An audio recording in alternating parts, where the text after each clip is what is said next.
For my add-on, I decided to use the table of contents. So if we click on add-on and table of contents, show in sidebar, it'll pop up here on the sidebar. It'll show us our table of contents. In this case, we're using it on a study guide that'll help us be able to go through the different chapters faster.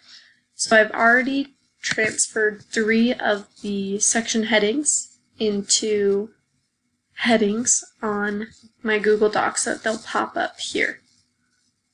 So what I did is I highlighted the section, I came up here, and I made it heading 2. So anything that is a heading will pop up in this sidebar and make it easier to access. If you click on them, it'll take you to that section. So here we have the section that I just did last. So I'll show you how to do that once. Let me get to our next section. So I highlight here, this section, and I'm going to make it heading 2. And then now that I've done that, it'll pop up over here. So I'm going to refresh it, and here we have it.